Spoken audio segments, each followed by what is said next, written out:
Hello everybody, I am back with yet one more card. This one is what do you need to do by the end of the year to make this year meaningful?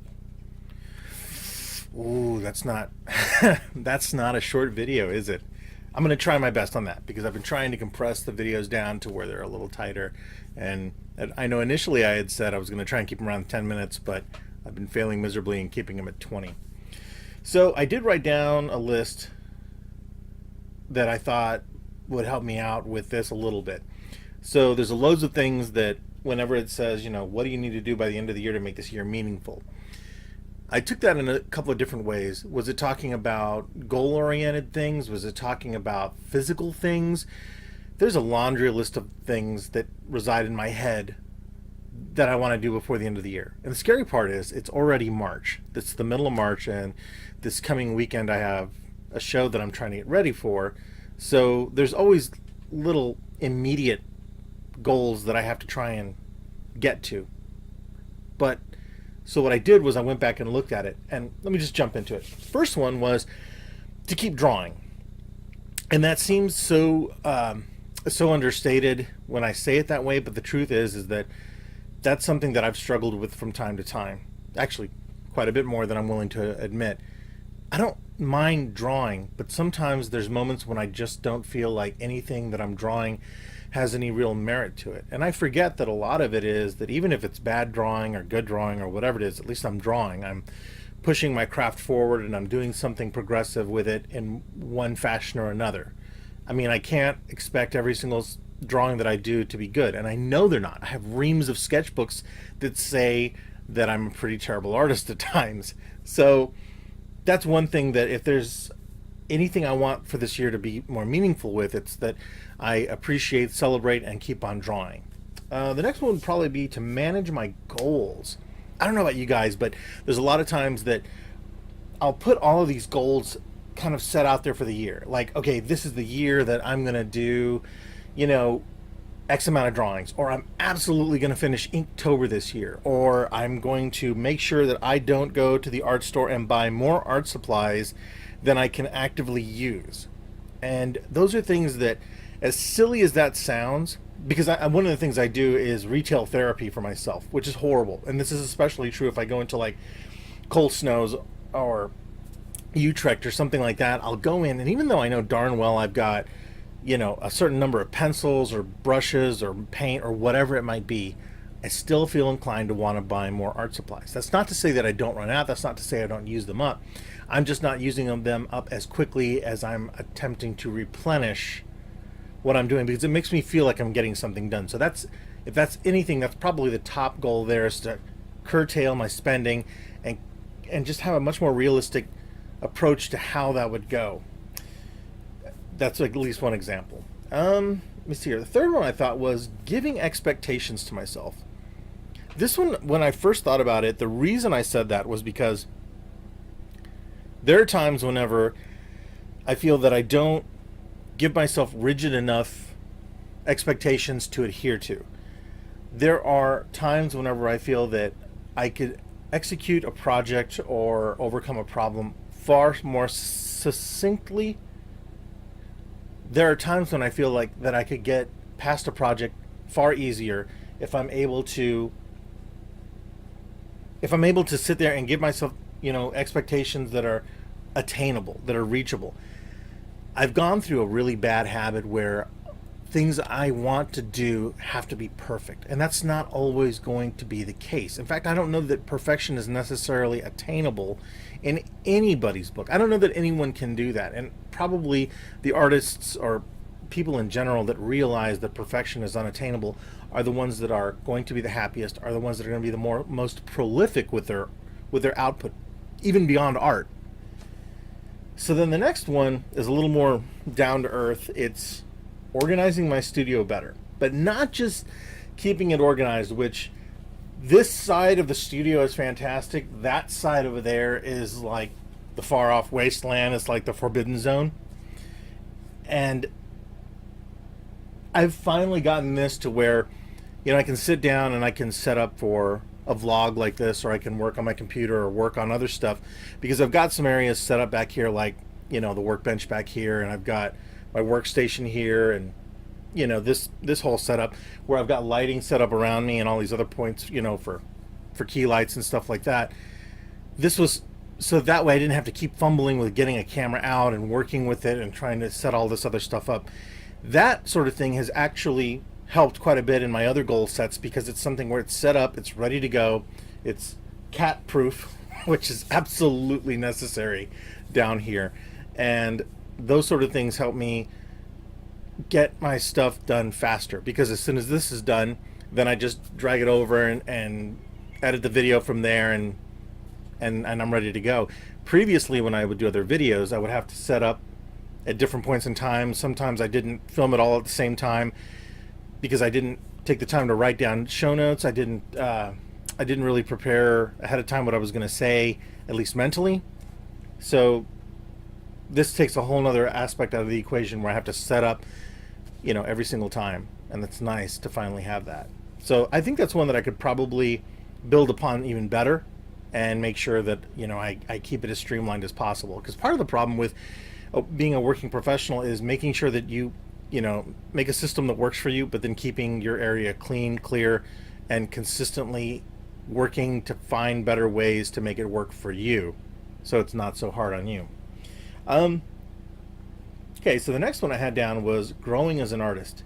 Now, when I wrote that down, I think I had a real idea in my head with what I meant by that. Now that I think about it, that is such an ambiguous thing to write down, grow as an artist. But the truth be told, I can use this example. So I was at a Happy Little Craft show just this past weekend, and I got a chance to, meet some people for the first time in person, and that was fantastic. And I also got to meet a lot of really young, aggressive artists that were out there just conquering the world one show at a time, or so it seemed to me. I mean, their marketing was on point and all these sort of things. And I'm beginning to realize something that I should have realized a long time ago. I mean, it's fairly common sense, but the truth is that you want to surround yourself with people, whether even if it's only in one-on-one interactions that happen in brief, that are far better at something than you are. And the reason for that is because you'll learn, you'll keep learning, and you'll grow, and you'll get better at these things, and you won't find yourself stagnating. You won't find yourself thinking that you're such a big fish when really it's an ocean full of fish, and we're all actually just plankton kind of floating at the surface, and occasionally, that's a really weird metaphor, isn't it? I'm not even really sure where I'm going with that. So I'm going to go to the next point. Listening to myself. And that goes beyond the ego-driven trip of replaying my YouTube videos late at night for myself. I don't really do that. But what I do is I need to listen to myself more whenever I have, a gut feeling as to whether or not I can go forward with a project or not. And I'm not talking necessarily about client work, although that has something to do with it. It has more to do with how I want to approach what I can responsibly do for my own projects. Case in point, I had started on a comic a couple years back, and it's almost embarrassing to admit how long it's been. And it was called Pagan Zoetrope. Every once in a while, I'll release new books and update it a little bit, but I had reached a point where I got stuck with it, and I'm still struggling to get that back on track with where I want it to go. I had also started another book called Ardor. Now, along that way, between Pagan Zoetrope and Ardor, there were other books, other stories, other concepts that had come along. And what I ended up finding myself doing was I would end up in this horrible thing called idea debt, which I've spoken about multitudes of times before. But the worst part was that I felt that I needed to be overly busy. I needed to have my hand in so many things just to feel legitimate. And I wasn't finding myself growing. I was finding myself sinking, stagnating, just rotting in spot, because I wouldn't let go of anything so that I could move forward with the next thing that needed to be accomplished. So fast forward to now, and I'm finding myself where it's a lot easier to be able to let go of something and put it to the side. Now, that doesn't, like I said, that does not work for client work. That's something where, hey, that's the demand, that's what they expect of you. And I try my best to get things done but I also end up finding my own self-perfection and shortcomings and skill sets sometimes whenever I take on certain challenges that maybe I wasn't completely ready for, but sometimes if given the opportunity, I can rise to the occasion and get something done that I wasn't readily familiar with. So then I've got three more. So the next one is to live each day fully, because you never know when it's all going to end. This has been so true, and it's only 3 months into the year. I've had some circumstances that made me really think about what my own self-worth is in life. What does it mean whenever you wake up and maybe you've just decided you're going to have a crappy day? And that's something that I tend to do a lot of times. And it could be connected to my job. It could be connected. And that's nothing that it could be more expressed this way. Everybody has bad days. Some people blame it on their jobs. Some people blame it on the route to work. Some people blame it on spilled coffee, whatever it might be. And the fact of the matter is, you take the bad with the good and vice versa. I honestly do believe, even though I go kicking and screaming into this, that the bad moments in life will give you time to reflect upon the good and to realize what you have before it's gone.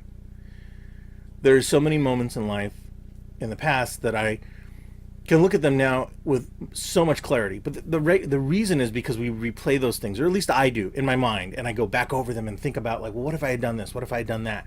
How would this have been? But the truth is, none of that can really be fixed or changed or anything. And again, what I want it to be.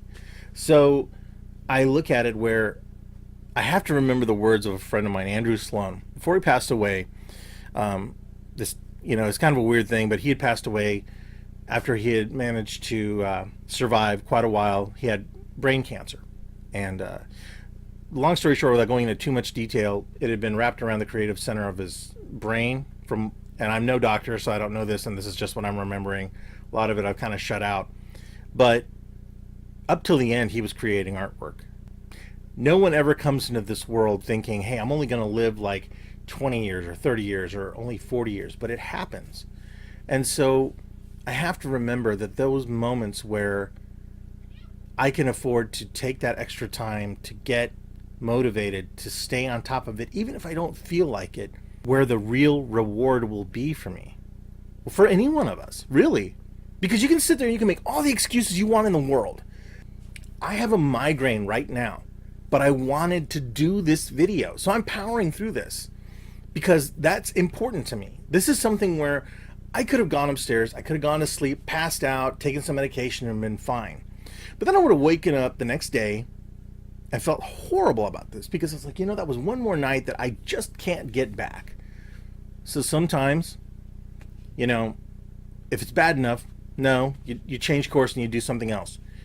But if you can, you push on through it with it. At least it seems to be something that I need to do more often. So 2 more things. Okay. Start writing and finishing books and stories.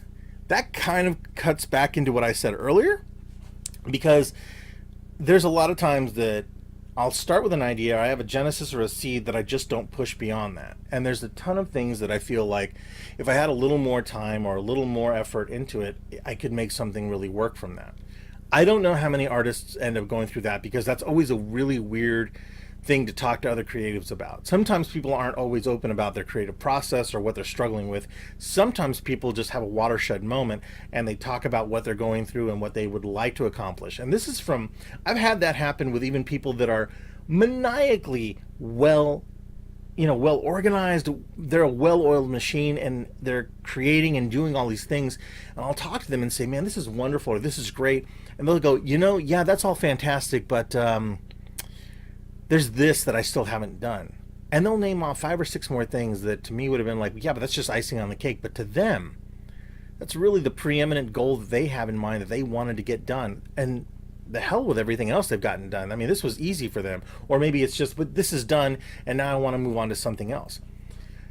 At the same time that's kind of insane, that's also freaking fantastic. I mean, that's the kind of person that I'd love to evolve into, that would make this year a success for me. I hope that by the time the year rolls around, I can come back to where I am right now and respond to myself in a future vlog and tell myself that it has been successful. That's at least the reason why I'm doing this now. That, and I drew this card. So then the last one is keep going. I cannot possibly agree with that more. It's so easy to quit. I know plenty of people that quit. And I knew an artist years ago. His name was Tommy Castillo. Many of you probably know him, and if you own any Strathmore, I think it is, products, his artwork's on there. And I'd had the pleasure of knowing him a couple times. I'm not going to lie, he was a very different kind of guy. I had done a video, I don't think it's on my channel anymore. But in the video, for any of you that have ever met Tommy, he was this kind of shorter guy, you know, kind of a barrel-chested little guy that used to wear like these newsboy caps and glasses, and had a mad love for Harry Potter. And I had met him in Wizard World years ago. And I love telling this story because I didn't think I was the kind of person he would like. I don't even really know why he kind of like even asked me to go with him, but we walked around Wizard World show, and this was 2010, so 8 years ago, something like that. It may have been longer than that now. I really forget. But that was the show that I met some other really good friends of mine that I still keep in touch with to this day, and fellow artists as well. And so the point is that we went walking around. He was telling me this story, and my throat is really not in the mode for it. But like, he had this kind of voice where he would speak, where he kind of talked a little like that. And what it was that when he was talking to me, he was telling me about all of these people that he'd gone to school with in college, or that he had known through other art studios, and how a lot of them, out of all of them, it was him and one other guy, but he was naming off like 30, 40 people that had just completely given up the ghost and just decided, screw it, I'm not going to do art anymore. It's just too hard. And he didn't. And he said that was the reason why he made it. Not because he was the best artist. Not because, which, if any of you have ever seen his pencil work and his work in general, he's freaking phenomenal. At the height of his career, when he was just amazing. And so that was stunning, hearing that come from a guy who'd worked for DC, who'd done Marvel stuff, who'd done all this other stuff. And to hear somebody say something like that, it hit me then. And as years go on, it hits me every single time I start to think about giving up. And I've come very close. I'm going to be completely honest with you guys. There have been times when shows don't go well, or when I get really tired or I'm burned out, and I just don't want to do it anymore. But then I start looking at, you know, the fact that, you know, I've taken the time to build a studio, to the fact that I do enjoy creating content like this, whether it's drawing, whether it's video. You know, I like interacting with people at shows. And even though I'm going to be completely open about this, I'm a little bit nervous about going to NakaKon this weekend. That's the show this weekend. And I don't know why. I mean, I've done the show lots of times. I have nothing but great memories of that show in general. But I think some of it is just this anxiety that overcomes me, where I feel like, oh man, I'm going to go to this show and I'm not going to sell, or I'm not going to do as well as I thought, or maybe no one's really going to check out my stuff. And the truth is that the show can be kind of hit or miss for me. And that just depends on how I connect with people and what people are into. And seeing as how a lot of my stuff is actually original IP sort of content things, and I try to stay away from fan art as much as possible, but you know, it's still something people like. That really affects how my performance at the show is. But I also do the show because I love the overall energy, and every single time I do that show, for like 3 to 4 weeks after it, I'm on a creative high. I get just intoxicated with that whole, it's like this cacophony of noise and music and people that just overwhelms you. And it's sensory overload, but it's wonderful. And that's the sort of thing. It was very similar at a Happy Little Craft show in the St. Louis area as well too. And I told one of the ladies that runs it, April Riley Tate, which another very phenomenal creative person. I told her, you know, that the show was just great, you know, and when you get that sort of energy going, that's the sort of thing that makes it easy to keep going. And I'm hoping that that's something that will help me get over this creative slump that I'm in right now, that helps me get past some of the stuff that I'm feeling. Because there's a ton of things that I want to get done and accomplish. but it does come down to a work-life balance. It does come down to how much do I have in me to keep going, you name it, you know? So anyway, this video has probably gone on way longer than I really intended it to, but I did have a lot of fun with this one. So I would say, you know, if you guys needed to do something by the end of the year to make your year meaningful, what would that be? You know, is it something far simpler than me, or is it a laundry list as well of things that that you need to engross yourself within? Either way, thanks for watching, guys. I really appreciate it. And for those of you that are checking out the video, I'll see you guys this weekend at NakaKon if you happen to be out that way. And for those people that have asked, no, I am not doing Planet Comic-Con this year. No, I can't. And I can get into that later, but there's a couple different reasons behind it. And essentially, in a nutshell, because now that I think about it, there's no reason to really go beyond it much more than this. Not that...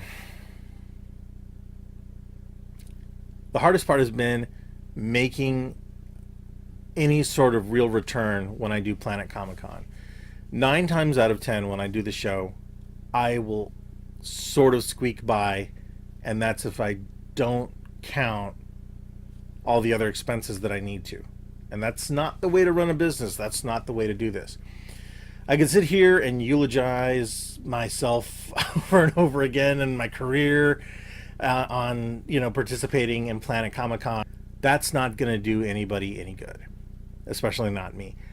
It's mainly that the show is just something that, as much as I like doing the show for the overall ambiance, I still can't get out of my head that there's been a few years in a row where nobody was in Artist Alley really walking around, or there was just too many vendors, or too many artists, or too many crafters, creators, whatever you want to call it. There was too much of the retail interaction and not enough for people to do that didn't entail them spending money. Never mind the fact that most of the time, once either movie stars or other people like that are invited to the show, and this is nothing against Planet directly, this happens at all the larger shows, the creators do tend to fall to the wayside.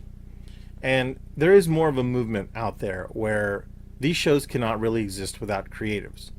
And they just can't. And so I've often wondered, well, why am I paying somebody for the privilege to go and do a show? Now, the same argument could be made about any other show that I'm doing, and this is true.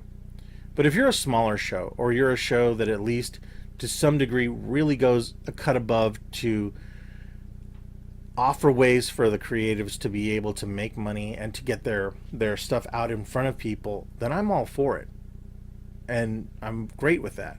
But once you become a small little gear in a gigantic machine, and everything falls on you to really push that, and you don't really get as much, you know, from the show, then that's a problem.